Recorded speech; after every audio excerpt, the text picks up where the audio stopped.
नमस्कार दोस्तों। तो आज हम लोग जानेंगे कि अदिश राशि और सदिश राशि, ठीक है ना। हाँ, इसके बारे में आज हम लोग देखेंगे कि अदिश राशि क्या है, सदिश राशि क्या है। देखिए, ये होता है स्केलर क्वांटिटी, ठीक है ना। स्केलर क्वांटिटी और ये होता है वेक्टर क्वांटिटी, ठीक है ना। इसका इंग्लिश में नाम वेक्टर क्वांटिटी, स्केलर क्वांटिटी, ठीक है ना। हाँ, फिर इसके बाद देखते हैं अदिश राशि है क्या। देखो, इसकी परिभाषा क्या होती है कि जिस भौतिक राशि को बताने के लिए परिमाण की आवश्यकता होती है उसे हम लोग क्या कहते हैं, अदिश राशि कहते हैं, ठीक है ना। हाँ, क्या, जिस भौतिक राशि को बताने के लिए, ठीक है, बताने के लिए परिमाण की आवश्यकता होती है उसे हम लोग क्या कहते हैं, अदिश राशि कहते हैं। अब इसमें सबसे बेसिक सा है कि परिमाण क्या है, ठीक है ना। हाँ, परिमाण का मतलब होता है कितना, ठीक है ना, कितना। जैसे कि इसके उदाहरण है द्रव्यमान।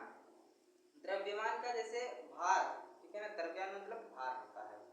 तो जो भार होता है जैसे 50 केजी, यानी कितना हुआ तो 50 केजी। तो इसका परिमाण यानी कितना द्रव्यमान है इसका, 50 केजी। तो कितना परिमाण है इसका, परिमाण, द्रव्यमान यानी जो परिमाण है इसका मतलब कितना होता है, कितना द्रव्यमान, 50 केजी, ठीक है ना। तो यहाँ इसका द्रव्यमान होता है। उदाहरण जैसे समय, समय भी कितना समय हुआ, ठीक है ना, तो बोलते हैं ना। तो ऐसे जिसमें अगर कितना आ जाए तो समझ लीजिएगा वह अदिश राशि है। जैसे कि आयतन, आयतन क्या होता है, किसी वस्तु या पदार्थ को घेरे गए स्थान को हम लोग क्या कहते हैं, किसी वस्तु या स्थान से घेरे गए स्थान को ही हम लोग आयतन कहते हैं, ठीक है ना। हाँ, फिर उसके बाद आता है आयतन।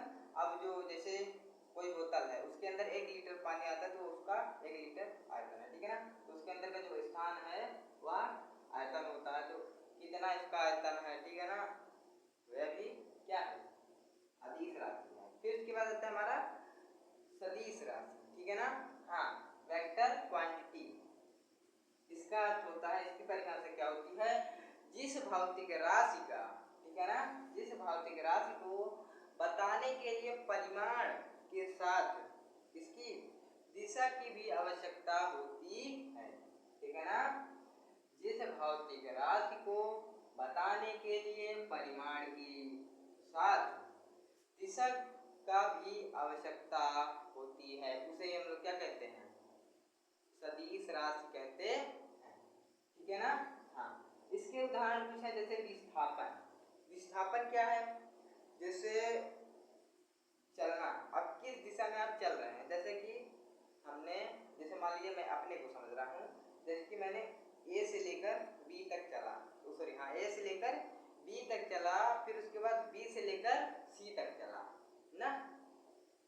तो इसमें क्या होगा, एक दूरी ए और बी के बीच की निकल आई और एक दूरी बी और सी के बीच की निकल आई। लेकिन क्या होता है विस्थापन में, क्या होता है कि जो ए होता है और सी, इसके मतलब सीधी सीधी रेखा को ही हम लोग क्या कहते हैं, विस्थापन कहते हैं। एकदम सीधा चलना, आप किस दिशा में जा रहे हैं तो वह यानी परिमाण के साथ दिशा की भी आवश्यकता होती है, उसी को हम लोग क्या कहते हैं, सदिश राशि कहते हैं। विस्थापन, जैसे जा रहे हैं तो एक ही दिशा में जा रहे हैं ना। हाँ, तो क्या होता है वेग, किसी चीज का वेग, तो वेग मतलब गति होता है। गति मतलब जैसे गति तो जानते ही हैं, मोशन, जैसे कोई व्यक्ति गति करता है, ठीक है, तो ऐसे सीधा सीधा जाना है, इसको क्या कहते हैं, वेग। तो वेग में भी क्या होता है, दोनों परिमाण भी होता है और दिशा भी होता है, ठीक है ना। हाँ, फिर इसके बाद आता है बल। बल क्या होता है, बल जैसे अब किसी के ऊपर, जैसे हम इस बोर्ड के ऊपर बल लगा रहे हैं, तो बल लगा रहे हैं तो हम किस दिशा में बल लगा रहे हैं वो भी बता रहा है, और कितना बल लगा रहे हैं वो भी बता रहा है, ठीक है ना। क्या होता है बल। तो इसके उदाहरण होते हैं, और भी उदाहरण होते हैं, अदिश राशि के बहुत उदाहरण होते हैं, ठीक है ना। तो यह अदिश और सदिश समझ में आया राशि। तो हाँ, तो यह बहुत महत्वपूर्ण विज्ञान का चैप्टर है। तो ठीक है, तो आज के लिए बस इतना ही। तो इसका स्क्रीनशॉट ले लीजिए। हाँ, तो आज के लिए बस इतना ही। तो चलिए अगली वीडियो में मिलते हैं। तो नमस्कार।